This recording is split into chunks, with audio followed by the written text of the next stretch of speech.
Bes, totoo naman yung lahat ng sinabi ko. Ayan! Ayan mo siya, oh! Hulihin niyo yan siya! Teka lang, ginagawa niyo dito, ha?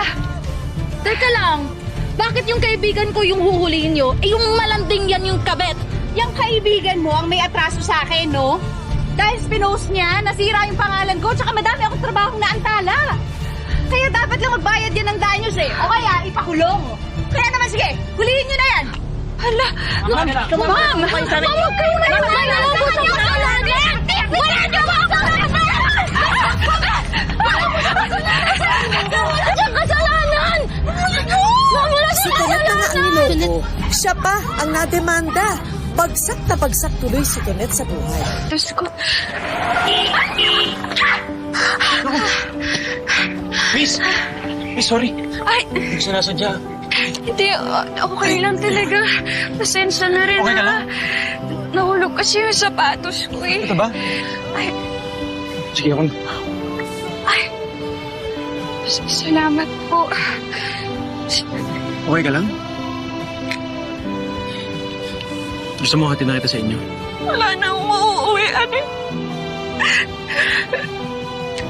Tinira na nakasama ko yung buhay ko.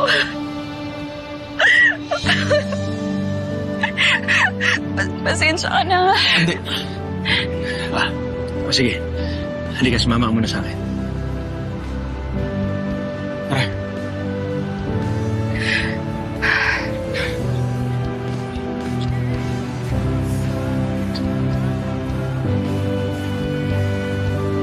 Salamat.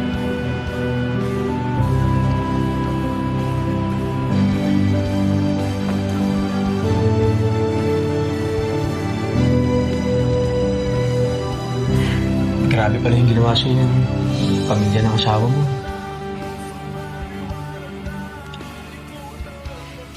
Pero kailangan ko talaga mabawi yung bahay. Pamana yun sa akin ng mga magulang ko. Tsaka, hindi ko pwedeng hayaan na mapunta sa kanila yon. Sige, ganito na lang. Tutulungan kita. Ano ko, wala na akong pag-asa. Wala naman akong pera para mawiin yun. Tsaka, alam ko sa sarili ko.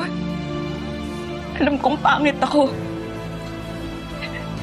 Alam mo, sobrang hirap na mabuhay na hindi ka maganda.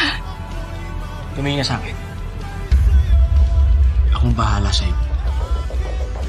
Plastic surgeon ako. At kaya kong pagandahin yung mukha.